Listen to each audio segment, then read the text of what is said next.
talking about the Holden new lift today.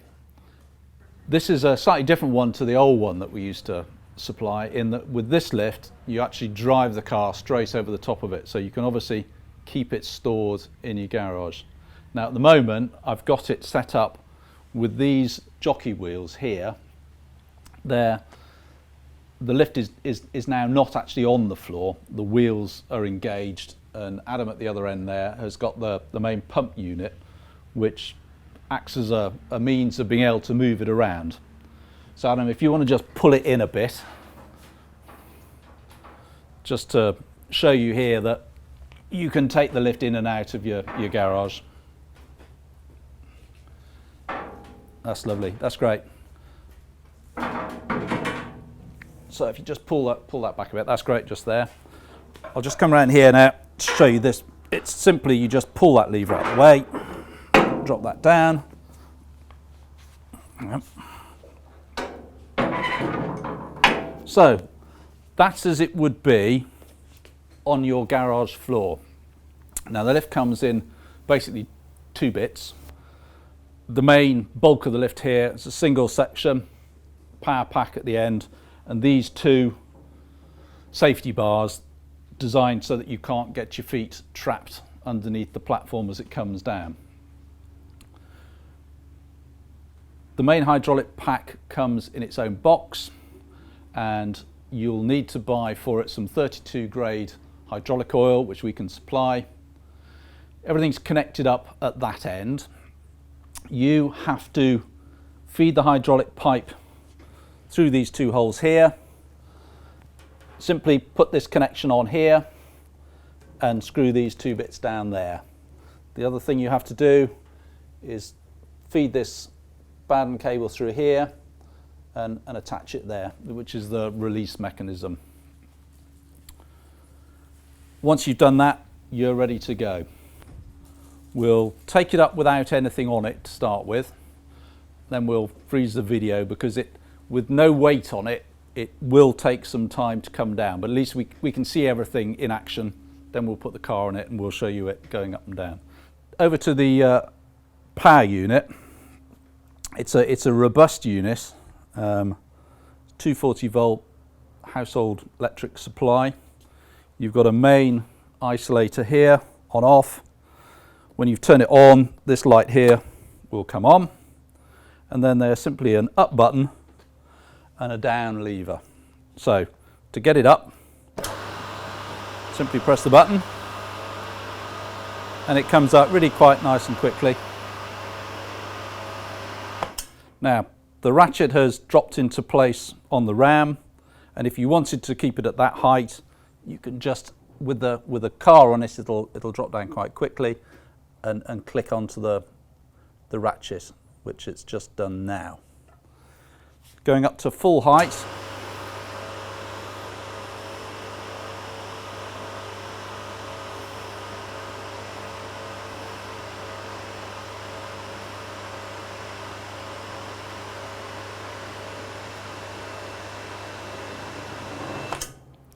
that's at full height, and you'd let it down a bit just so that the ratchet was in place, taking all the weight.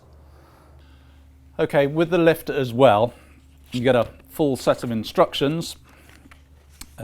It's about a 10-page document, so it'll tell you everything in here about its safe operation. You also get these rubber blocks. Now the idea of these is, obviously you've driven your car over it, we'll put the car on in a second, and then depending how high or low the car is, we use these blocks to then get to the relevant jacking point. So it could be something like that. You might only need just one of those. You could put it like that there. It's up to you really. That's the idea of them. If you've got a particularly high old vintage car, you might want to use some blocks of wood, but they're a rubber version of a block of wood really. So we'll get the car on now. Might weigh a bit.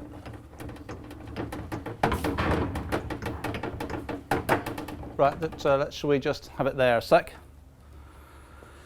So we've got the car half on at this point.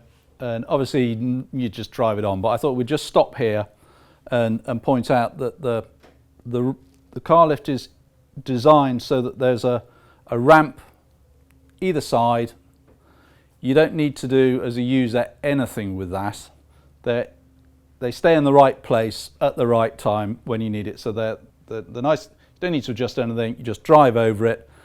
They will move about during the process of lifting it, but at that point they're not doing anything. So they're just nice and simple.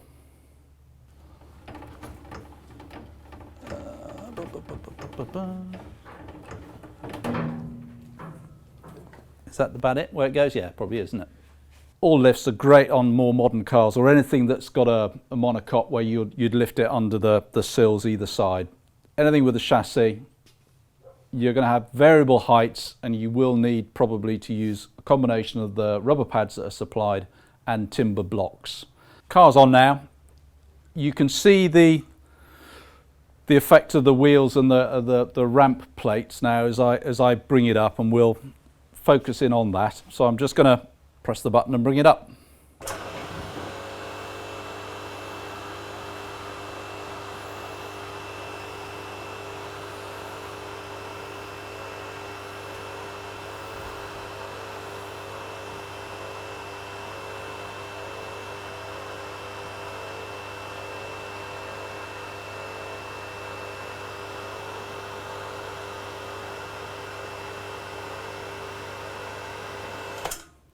Many a job you're going to find, you'll want the lift at this sort of height.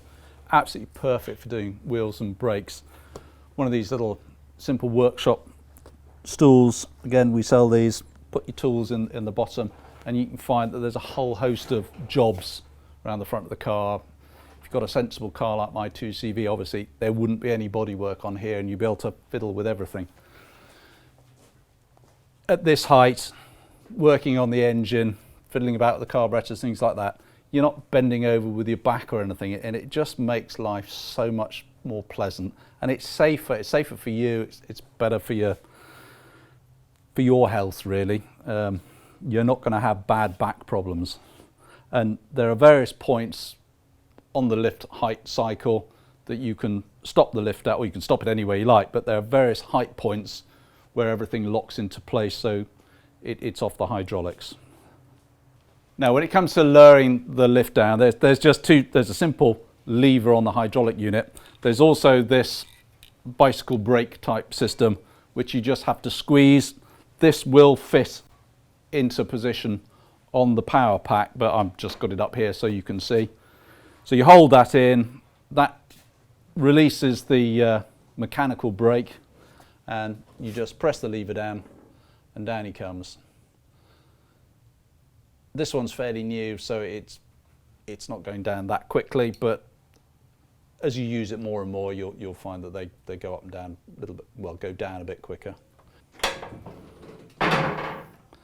There you are. Fabulous little lift, suitable for the home. You can use it in a workshop or garage. Great for body work, great for all sorts of activities on the car. And given the normal garage where you've got some roof height problems, unless if you've got a huge garage with lots of space, fine, you can put something else in. But for most of us, this is the ideal type of lift that you require. When you're not using it, just leave it on the floor. It's under the car, it's out the way, it's not a problem. You can buy quick release couplings for the hydraulics, so you can, without losing any hydraulic oil, you can just put this away somewhere else in the garage. Holden Car Lift, great little product.